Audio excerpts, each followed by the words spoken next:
Let's dig into it. We often see that teachers really struggle to reach a consensus on the same student writing piece, which is why today we're going to talk about calibration.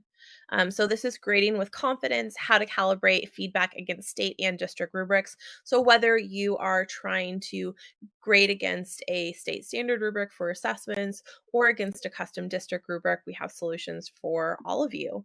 And we've got Stacie Rich and Kara Gann here. This webinar is sponsored by Writable. So Writable really helps you with faster and more flexible prep and feedback to get your students writing every day. This is a one-stop shop literacy solution. We have responsive assignments. So we have over 1,000 customizable assignments and assessments and prompts, or you can create your own. We really focus on engaging our student readers and writers. Our program is a research-backed award-winning program, and students have a lot of choice alongside AI supports that can support them on demand in the moment. We are known for our faster, flexible feedback so that teachers can really target students when they need it most in the moment with live conferencing, AI support, originality check, and a really simplified grading stack. And we also help you to figure out to do what's next. So we recommend instruction. We have point of use PD, amazing support, and we are really passionate about professional learning, which is why we're with EdWeb today.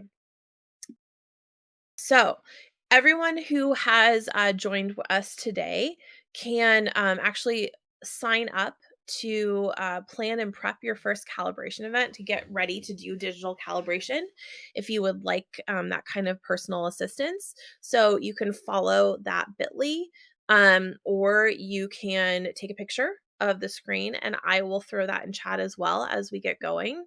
And I'd love to introduce our speakers today. So Stacie Rich is a secondary curriculum specialist in the ELA and reading department in Volusia County, Florida. She herself is a product of Volusia County Schools and has taught English at all levels from 8th through 12th grade. Using her experience as a Florida high-impact teacher and a literacy coach, she spends her days supporting teachers in creating rigorous and engaging lessons.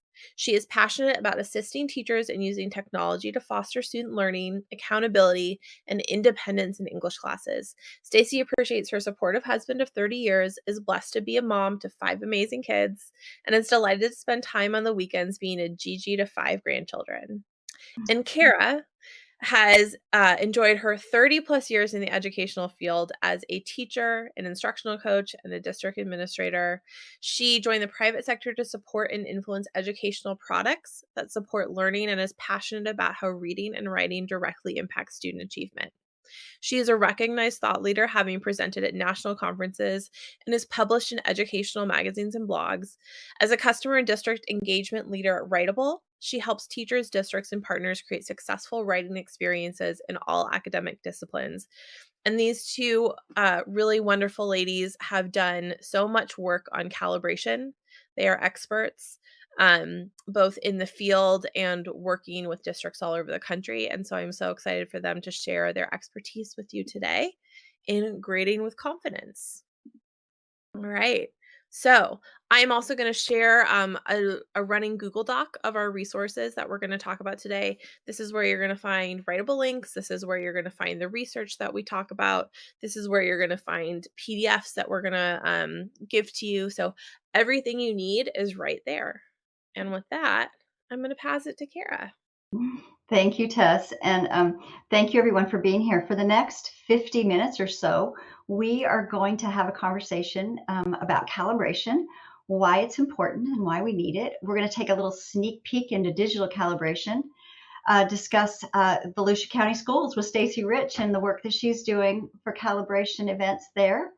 We're going to jump in a little bit and talk about state and district goals with calibration, and then the post-calibration professional learning that goes on, which is probably one of the most important parts of that, and then questions and resources at the end.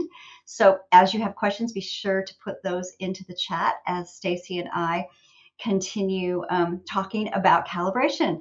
So let's talk about what is calibration and why is it important. Now, Calibration implies that a measurement tool, such as rubrics, being used to score student writing. So when I think about calibration, and I think about this personally in things that happen in my day-to-day life, and one of those things is the temperature.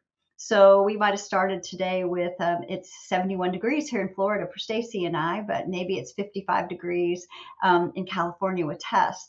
And so what we find is that we can come to expect that 71 degrees in Florida is 71 degrees wherever we go, and because the temperatures have been calibrated. Or, for example, your printer. It's another piece of equipment that we calibrate against. So when you think about changing your printer cartridge, what happens when you change your printer cartridge? You usually get this printout that you have to put on top of the printer to scan in there so that it can determine that the printing is calibrated. So there's lots of ways that we calibrate in our day-to-day life, and calibrating in writing is no different. So with the calibration process you go through is what we get to inter-rater reliability. And so the more that we do calibration events, the better our inter-rater reliability is, and the more that we can trust the scores. So creating trust among students and teachers about whoever is grading it allows the grade to be consistent, and it just becomes a really great culture of writing in your district. The next slide is we put quite a few resources and research into your materials that Tess has put in the chat for you. And the first thing is we always want to know why. Why do we need to calibrate? And I like this very first sentence. The purpose of calibration is to ensure that a group of educators evaluates student work consistently and in alignment with the scoring rubric. So that is going to be the focus of Stacie and I's conversation today and her experiences. As a leader, there are some key questions you should be asking yourself when you're thinking about calibration. Do your teachers scoring the writing understand what the students are expected to know? Of the standards that are being assessed, have they been identified and understood by the teacher scoring? And have the teachers agreed on how the rubric applies to particular examples of student work? So those are some questions that you as a leader should be asking yourself when you're thinking about scoring writing. So Tess, we're going to take this to a poll. And have you ever participated in a writing calibration event? Yeah, I would love to hear. And this is not just if you have calibrated writing yourself. If you are a teacher and you have worked on calibration, if you're a coach or you're a school leader and you've run calibration events, let me know. All right, this is interesting. We're hovering around 60% no, 40% yes, which is really interesting that a little bit more than half of us haven't done this before.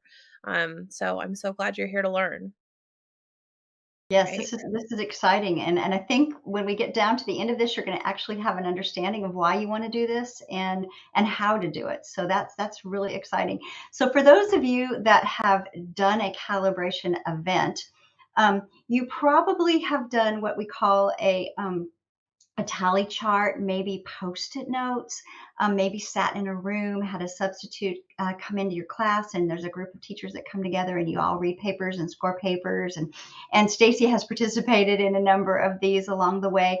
And so in Writable, we have the ability to do this digitally. And this allows for us to have what we would consider like not having to have a lot of subs, not having to lose instructional time. So hopefully everyone can see my screen right here. And whenever you log into Writable, you land on the My Assignments page. We have a feature called Team Grade. And when I click on the Team Grade, it's going to show a calibration event that we've already conducted. You can set up calibration events in Writable in multiple ways. This one is using the Florida exemplar model papers.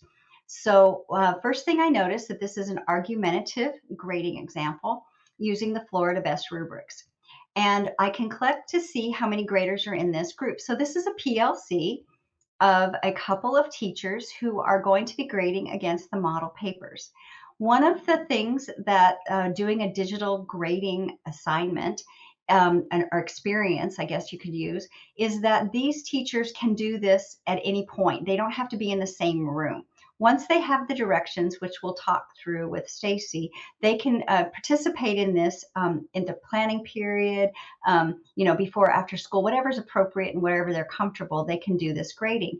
And then the grading goes into the data seamlessly, so that you don't have to wait for it to be tallied. So again, we're looking at this graph. When you look at this graph, you'll notice that because we have exemplar papers that are coming in from the state showing what the expectation is aligned to the rubric, you'll see the green line. The dark blue line is based on the teacher and how the teacher scored, and then the light blue line is based on how all the other graders scored. So I can rotate through how many people are in the in this grading event, and I can just click through and I can see each person's scores. I also, if you look at this at the bottom, you see that there's categories, which are development, language, and purpose. Each of those are tagged with skills. So it'll break it down into skills, and then it will break it down into standards. We can scroll down, and based on the fact that the papers were in here as a model paper, we can see the high, medium, and low papers. And if I want to see how everyone graded, because I'm the facilitator of this team grade event, I have all this data in front of me. I can click the View Graded Exemplar.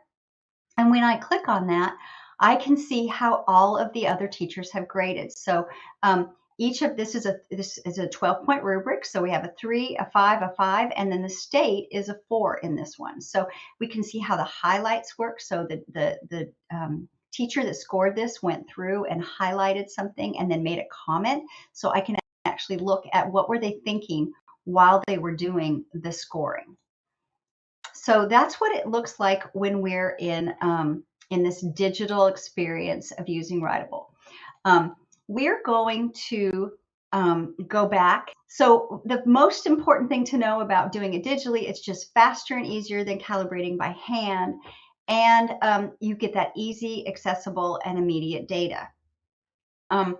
So Stacie, we're so thrilled. She has agreed to talk to us about her experience in doing calibration in action with a digital tool at Volusia County Schools. So Stacie, to start off, just so everyone knows about Volusia and the Volusia County Schools, can you give us a quick overview about the district so everybody knows, where you're at? We know you're in Florida, and a little bit about your demographics, and then we'll go from there. Okay, sure. Well, hello, everybody. I'm happy to be here with Kara talking about calibrating with Writable, because it's been a really neat experience for us. I want to say right away, if you hear any banging, it's because my roof is getting worked on right now, which you'll see in the 5th or 6th bullet there. We did have a few hurricanes here in Florida this year, so our roof is getting repaired. So hopefully they're wrapping it up and you won't be too distracted by that. So anyway, as Kara said, this is Volusia County that my district is, and we are in Central Florida on the coast.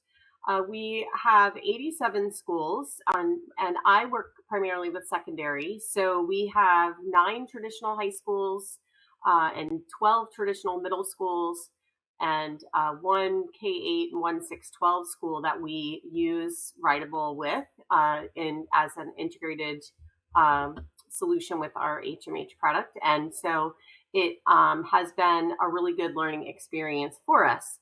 So we are a medium-sized district, I'd say. We have a little over 61,000 students, and maybe 50% are free and reduced lunch. It's we're a diverse group and spread out across our district. We are above the state graduation rate. We are currently, latest data showing 88.9%, and the state was at 87. So we're pretty proud of that right now. And as I said, this year has been quite a struggle for us here in Florida, not just our county, but a lot across the state. But ours in particular, we did have 2 major hurricanes that caused a lot of missing school. And we also, as most of you know, across the country, have a lot of teacher shortage situations. So I did some quick math over the last few days, and I think that we have at least 50 new English language arts between the middles and the high schools. About 50 new teachers this year, and that some of which have not even ever had any traditional education training. Most of them are coming from other professions, or maybe they're coming back into the classroom after a really long time out. A lot of different scenarios, but we do have a lot of teachers that are not what you would say traditionally trained in being a writing teacher. Reading, student writing is not something that they have been accustomed to. So that's been quite a challenge and a struggle for us. The other big thing for us is that this is the first year of really jumping right into a new state assessment. So we have taken on the challenge last year of jumping full force into our benchmarks with our new, it's a new curriculum. And we had a Writable last year, and we let our teachers dabble in it and get their feet wet with it. And then this year, we really wanted to use it to train our teachers, because it really is an exciting way to do it. Like Kara said, fast and much more 2023. True. So Stacie, I'm going to stop sharing the slides, and we're going to talk a little bit more about some of the reasons that you have determined that this was the right year to do a calibration event. So you started with the fact you have a lot of non-traditional teachers, you have a lot of new teachers, you also have new rubrics. So talk to us about your thinking about why the calibration this year? Why now? So as I said, we have a new state rubric this year. So in the past 10 years, we had a rubric that the state said there were 3 domains, and there were 4 points for the first one, 4 points for the second one, and 2 points, so total of 10. And our teachers have been very comfortable with that. This year, the state has rolled out a new rubric for our writing, because our benchmarks have changed quite a bit. And so it's a pretty heavy lift to shift your mind after 10 years of using one rubric. So that was the biggest push for wanting to make sure that we recalibrated our teachers after this new rubric is being rolled out for our state. And not to mention the fact that we have so many new teachers that they need to have those conversations around student writing with some of our veteran teachers who are used to using a rubric, for teachers who are not necessarily accustomed to rubric grading.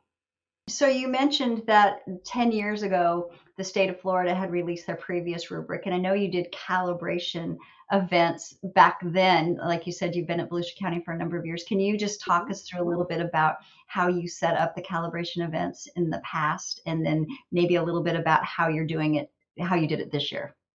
Sure. So the old school way that we would do calibration is we would get our department together, or our PLC together, and everybody would bring some samples, some student samples on paper. We would code them somehow, either put last teacher's name and a 1, or however many. We would usually bring no more than 5 because of the time that it would take to bring all of those papers, and we would sit around the table and we would pass them all around, and on some kind of a tally sheet like what you showed earlier, we would keep track of what we would score it. And then after everyone had done that in the same room, we would get our papers back, and we would then sit around and talk about, well, I gave it a 1, and the next person would say I gave it a 2 in this category, or whatever. So it would kind of take a little bit of time to go around the table and talk about how each of those domains looked for us individually. And I hear some work outside, so I apologize if that's distracting. So this year, we were introduced to Writable with Team Grade, and we decided to push it out through our PLCs with our coaches. So we have literacy coaches at every school, And so we decided to train them first on the process. Again, the rubric is new for all of us. And so the coaches needed to have that training as well. And Kara helped me set that up with the coaches first. We trained the coaches on how to do the process. And then I think you mentioned earlier, it's not something that all the teachers have to be in one room, which is a really big plus right now because we do not have the substitute capabilities we had before. Even if we could take the time off, we don't have people to fill the rooms. So it was pushed out through the coaches. The coaches presented it to their teams at the school level. And then the teachers then did their calibration either on their planning period or after school or whenever the team decided it would happen. And then they were able to then come back together at the next PLC meeting or at whenever their next meeting time was and have those post-calibration conversations. So we're not there yet. I think I might be skipping some of our questions, Kara, but we're not completely there yet. I won't say that 100% of our district has done this calibration yet.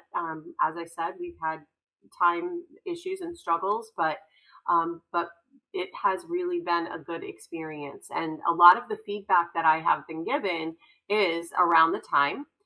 It's around me being able to see the other scorers' scores right after you input your score. You can immediately see where you are. And so I think that gives teachers a lot of time to kind of think about how they scored and where they were in the process of thinking about that rubric before they come together and talk to the group about it, as opposed to the old school way. I would just have to say in the middle of my group, well, I scored it 2 out of 4, but nobody else did. So, you kind of have some time to reflect on your own scoring before you come together. Yeah, that's really important because when you're trying to learn the new rubric, you have to have some thinking time, and this gives you a chance to do thinking time. I think it also is important because of the fact you're not sitting in a room with someone. You're not restricted to I have one day. I have to go through this in one day. They might do a couple papers and then come back to it in a couple papers. Because I believe, Stacie, you gave them a little bit of a window, like a couple weeks or something, in order for them to go in and score. Yes, we did. We set a time we'd like for you to have it scored by such and such a date, and then we will come back together on this date. And that's kind of how the process went. And then because of the 2 major hurricanes, the dates got adjusted quite a bit. So like I said, we're still working on calibration now because we had pretty much 2 months of school in the fall that were just a mess due to the schedule of being out so much and being behind in curriculum and many teachers still out. So yes. Well, and that's the nice thing about the digital being able to calibrate digitally too, is that you could be flexible for events. Like all districts have certain types of events that happen, and so that allows you to have that flexibility. So that's really And this is a transition year, so we haven't pushed it too hot and heavy. We're taking our time and making sure that teachers understand the rubric so that when we do get to the accountability year, which will be next year, we want to make sure that teachers have a really solid understanding of the rubric and what the expectations of the rubric are for students so that they can impact their instruction based on what they've learned through their calibration. So we talked a little bit about some of the challenges that you had just because of the events and time and teachers, et cetera. Is there anything particular successful that you would want to share that you felt like is a reason why people would want to do digital calibration over their old school way or something digitally? Is there anything particular? I think, the way that we did it was with our state exemplar papers, and we'll talk a little bit more about the other ways to do it in a little bit. But I think that it, in some ways, really forced the teachers to think about those exemplar papers in a little bit of a different light, as opposed to just sort of handing out the exemplar papers from the state and saying, well, this is what the state scored a 7 out of 12, and this is what a state scored a 10. It really forced them to really think about the student writing as opposed to just taking it for granted that this is a 10.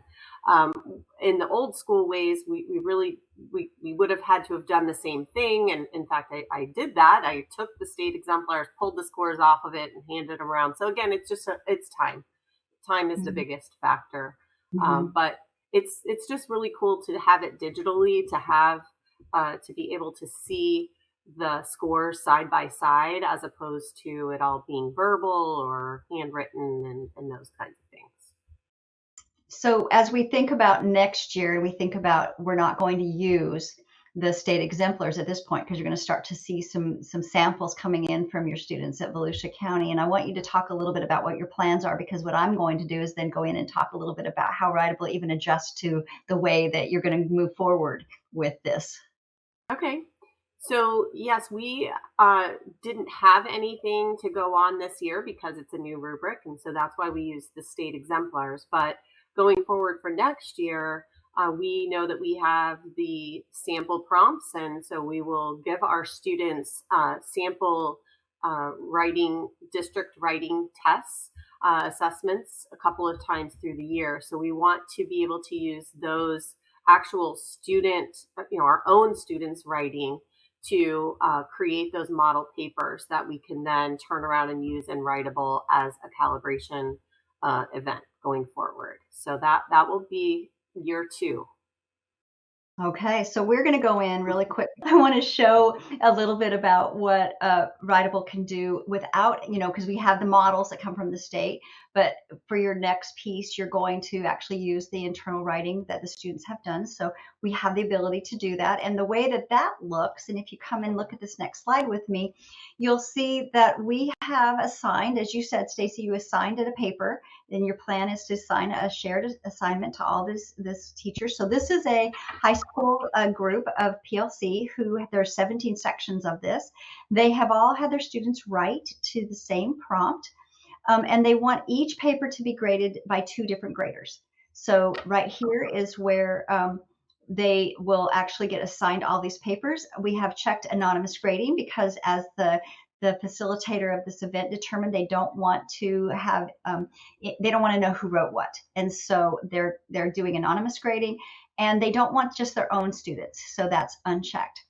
So as a facilitator, I can take a look at this, and I can see that most of my teachers are just close to the 100%. They're in the high 80s, 90%. So what that means is that we're getting really close to being able to have that conversation about the data. If you look below, you'll notice there's only 3 columns there's 2 columns instead of 3, because there's not the model paper that comes from the state. This is using the actual papers where the teacher is going to be in the dark blue, and then all the other graders are in the light blue. So you can still have those conversations. What Writable also does is, based on the scores, it will select the exemplar papers out of the writing for high, medium, and low. So this is just a sample of what a few of those papers can look like. And so based on the teacher scoring, then it knows how it scored against a rubric. Then it will pull those exemplar papers up so that you can take a look at those and review those.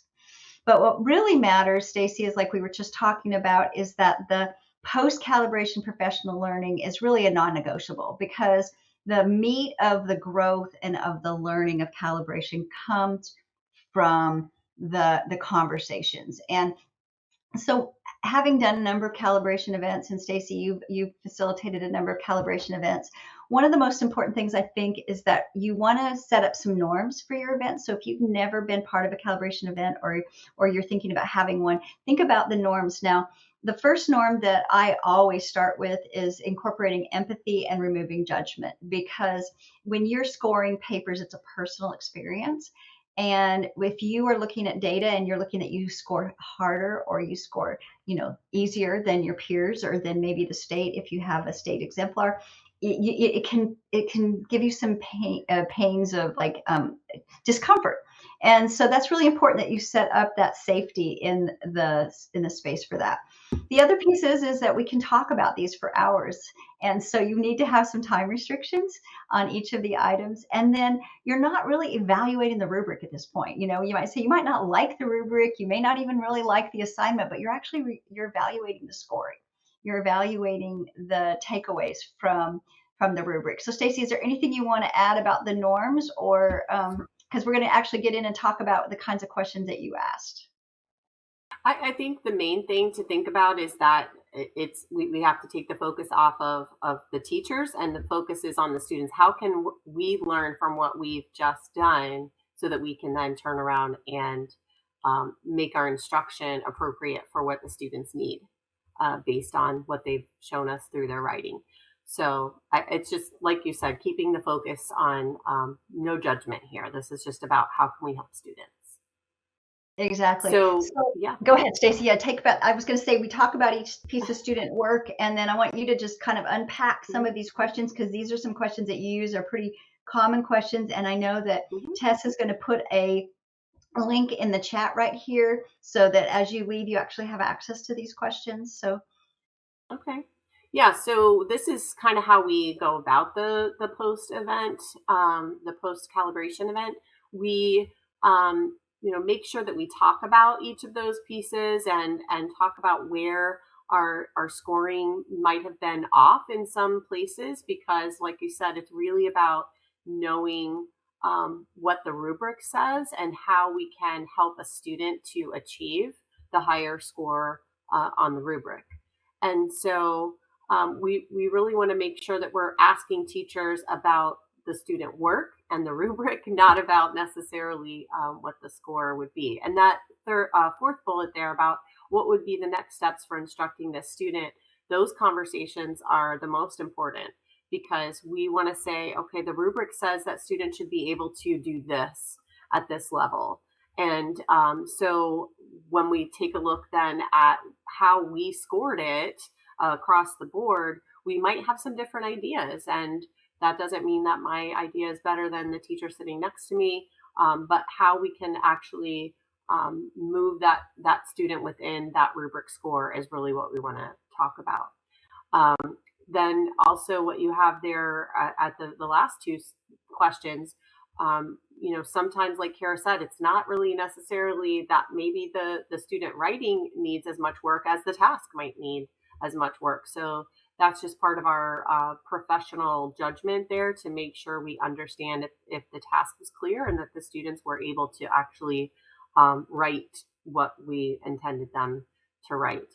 And I just wanted to give a little example. Kara is exactly right about the non-judgmental. I was doing this with a group of teachers just a few weeks ago, and the principal came in just to walk through and just to say hello to the teachers, and the teacher really clammed up, and and I had to remind them that this isn't about how right or wrong your scoring is, but it's really more about what we can learn from it. So and one last question, Stacie, is, since you used the Florida exemplars that came in, so this was your first round of doing this digital piece, how did you feel that your teachers were in relationship to how the state has said the exemplars were going to be for this rubric, since this is a new rubric and a new year? They, I think, have actually been scoring quite easily. Their scores were a lot higher than what the state exemplars were scored, and so that just tells me that we need a little bit more work on making sure we understand what students are expected to do. So they do need some work, and we all know that. And the conversations, the feedback I've had from the Writable team grade has been really positive. Teachers are really glad to see their own scores against the state right there in front of them, and then can talk about as a whole grade level PLC how they will move forward. So when we talk about the calibration cycles, I think the number one reason that you thought that calibration was at the right time right now is because you do have the new rubric. So we see calibration cycles anytime you have a new variable. So the new rubric is definitely a reason, like you said, even the coaches and the leadership have not used the rubric. It had been in place for 10 years before. But you have a number of teachers, and then you also have new curriculum. So there are a number of reasons you'd want to calibrate there.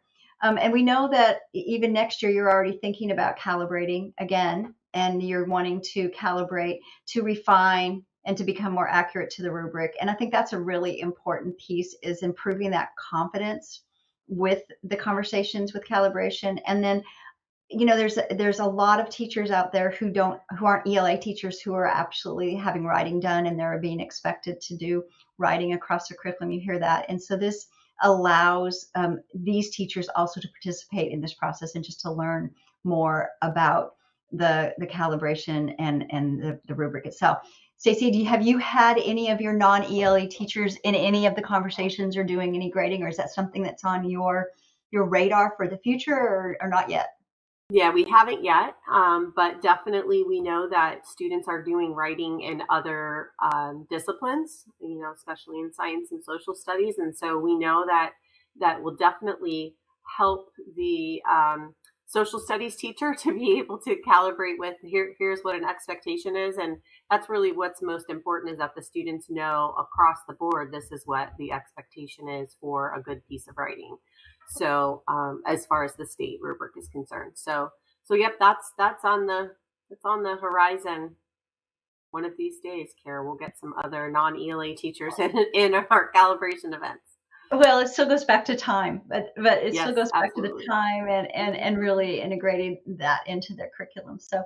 So as a leader, and I know Stacie, you have some thoughts about how important this has been for a leader. I'm going to just touch on a couple of these and let you speak to any that you might want to make sure that you have thought more deeply about. But as leaders, especially district level leaders, differences across grading school sites and the teachers, I think that's a really important component of understanding how are we getting some of that inter-reader reliability across our schools, making sure that our schools are grading consistent across each other. Yes, And then it's about equity across the board is what we need to make sure that we have students getting scored the same way from school to school to school. very, very important. And so this allows you to do that. And then the professional development, as you're thinking about, like even right now, I know when I was a district administrator, we were thinking about, like, what are we doing for fall staff development? We're building that calendar now. So having a chance to look at this, how do you start to identify the PD that you want your teachers to have? And how do you build in these types of events? And then you mentioned that your coaches are doing these events. So, do you want to talk a little bit about how your coaches are being used in the schools to help with these assessments, with how you're doing the formative assessments and then the grading towards those? Is there anything particular that you think is working? No, I mean, we do have a lot of coaches that are actually in the classroom and coaching students through the actual writing process. And so I think just seeing it from beginning to end, the coaches have a really good handle on how Writable is taking in those papers, and they're able to calibrate, or they will be able to calibrate with all other papers too, having had this experience this year. But certainly them coaching the teachers then on how do we use this data? How do we take this information and make instructional decisions based upon it is the most important part. Yeah, one of the common things that we see happen with the digital calibration events in a lot of districts is that the coaches are actually facilitating it in the buildings. And so they're actually right there with the teachers and facilitating those conversations. And because in your situation, the coaches are actually having to teach because there's not enough teachers and there's not enough subs. So they're being placed in the teaching role on a regular basis. So they're actually doing it from the teacher perspective. So really, a really nice full circle for the coaches. Something else that digital calibration can do is you can manage the grading jobs. So inside Writable, you have the ability to freeze and redistribute grading midstream. So let's say you have a teacher, and we know this happens, Stacie, you had teachers that really had larger catastrophic events to their locations due to the hurricanes. And so, they might not be able to participate. So it's easy to redistribute their papers to other teachers and or add another person into the grading stream. And it wasn't as disruptive as it could have been if you were actually trying to schedule it in a room and handing out papers and did you get your papers done, etc. And then the last piece is it's really nice because based on the rubric and how it's scored, Writable automatically pulls up those exemplars or anchor papers. And so you can see those in real time. And in your situation, because we use the model papers from Florida this year, they got to see what the Florida exemplars were. But like as you move forward, as you're thinking about it, and then for states who don't have that benefit of having some exemplars that the states provided them, because not every state provides exemplars, you can see those in your own writing. We have a lot of districts that actually do that. As a teacher, when we talk about the benefits for teachers, I think you mentioned this, I mentioned this, it's not a gotcha. And I think that's something that I would like everyone to really, really think about is it's not a gotcha. It's about us becoming more calibrated against the rubric, knowing what's expected. And it's okay for you to grow in your grading of your papers. That's okay. We should be learning. And so I think that, for sure. And then, we're learning and understanding a new grading rubric or curriculum, which you also mentioned for the teachers. It gives them more confidence about that. And then they can talk to their students. One of the things that Writable is doing is creating assignments so the students can learn to do the reviewing against rubrics, peer review, and they have to know the rubric. And for Florida particularly, we were going to be doing some release of those types of assignments. And then sharing across the team of social studies ELA teachers, we talked about this earlier, just being able to get that communication going between different content areas in their PLCs. So a lot of great benefits about this. And I know that there's a lot of research out there that doing calibration is really a key piece of successful writing practice in districts. So with that, I'm going to go ahead and turn our slide back to Tess, so she can share our exclusive offer. Awesome. Yeah. So thank you so much, everybody, for sitting through this. We're gonna answer some questions now, share our resources again. And one of our wonderful resources is the ability to set up your first digital calibration event within your school with Writable. And we will help you run you through the process and get you all set up and ready to go. So I am just going to pop that link right in the chat. And we can move on to some questions. I think one of the really great first questions that we got is, do you, as the admin, choose the teachers who read and access the writing, or could other teachers from other schools grade your students' writing? So I think some more information about how this digital calibration actually works would be great. So Writable can have anybody in it, do a digital event. So you don't have to be within just a certain building. We have the ability for you to just join a great event across buildings, etc. But Stacie, let's talk about how you set that up with your district, because Writable can go one building, can do the whole district. It could do multiple districts.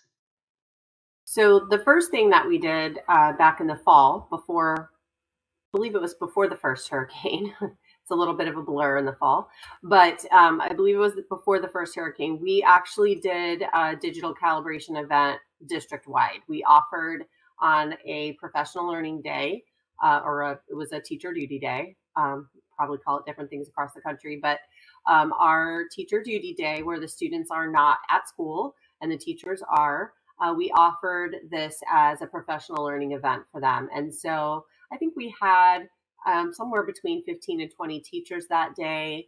It was in the afternoon. We invited them all to come, and I ran it digitally via Teams.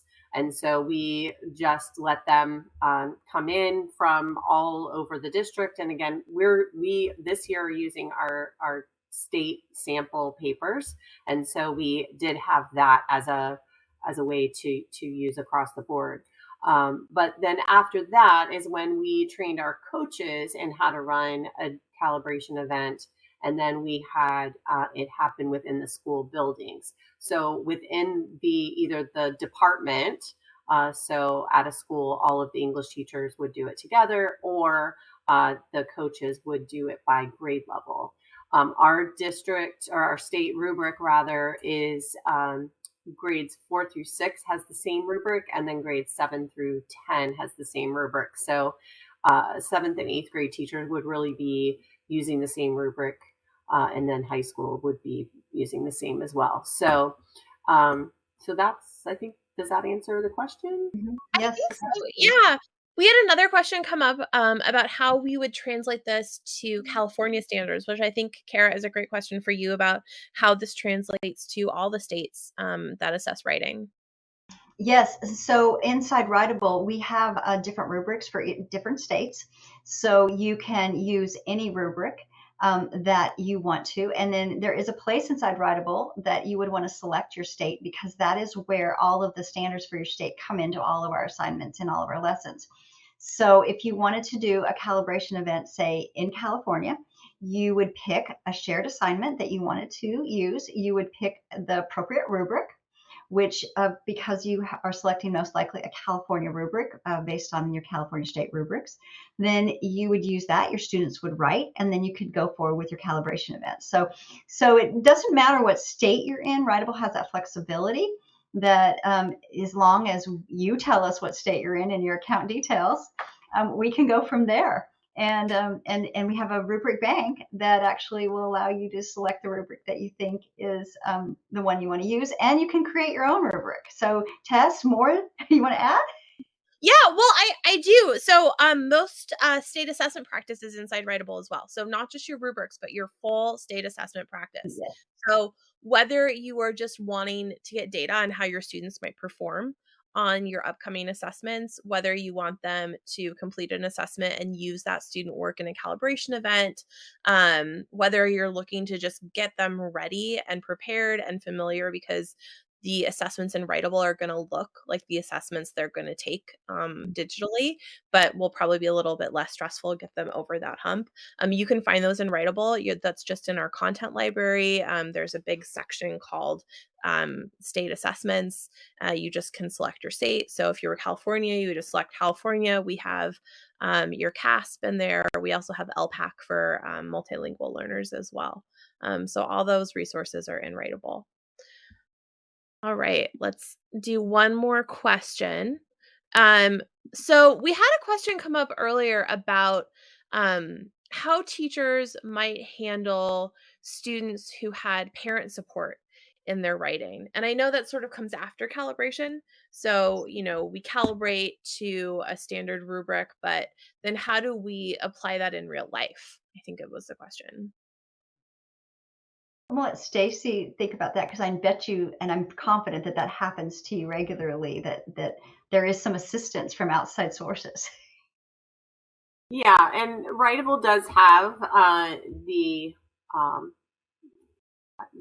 you'll have to help me, Kara, with the names, but there is the originality check that comes through there. But if I'm understanding the question, is it how do you handle how do you talk to the student about that?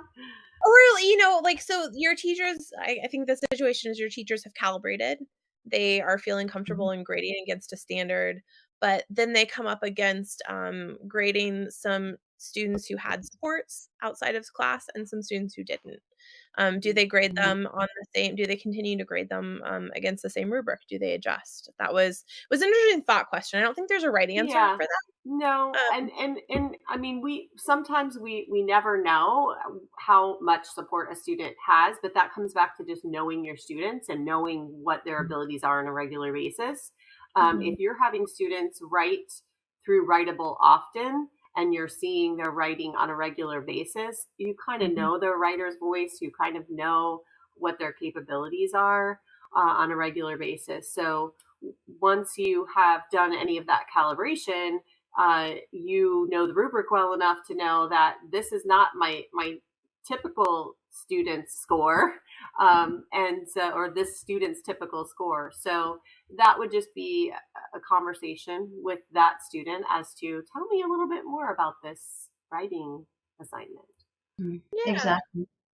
And folks, you will see that I popped up a little poll in here so we could just get whoever is interested in meeting with us, or if we would like some support on a free trial or getting started, we would love to help you out. So you can just answer that poll and we'll reach out directly to you with some support if you're interested in that. And then you can also, again, sign up and schedule a meeting with the Writable team with Katie to get your first calibration event all set up, explore Writable, get a little tour of how it's going to work.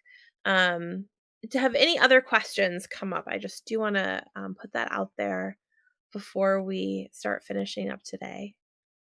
And I do want to thank Stacie and Kara and everybody for joining. Thank you so much for sharing your wisdom with everybody. I know calibration is not easy. It is a continuous exercise. It is something senior teachers and brand new teachers can all benefit from. It is not easy. It's humbling, right? It is. Absolutely. Yeah, it is a humbling and not easy experience for anybody to be like, I can do something better. But it's important and it really helps our students, which is why we're all teaching, right? So I'm going to close this poll. Oh, people are still answering, so I'll leave it open.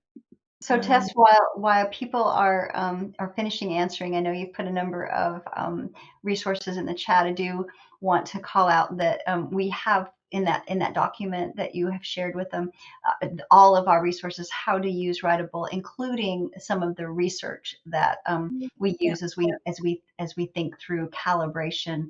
And then also as to thank Stacie, because Stacie has really spent a lot of time working with the Writable team on this calibration event. And we're excited that we're going to be actually going all around the state and doing calibration events. So to the question, does it have to be within the same district, et cetera? We're actually going to be holding events across other districts across the state. So we are thrilled that people are talking about calibration because it's such a critical piece of student writing growth. So thank you all so much for joining us today. And I can't wait to see you all on our next edweb. Thank you, everyone. Bye, everyone. Bye. Bye-bye.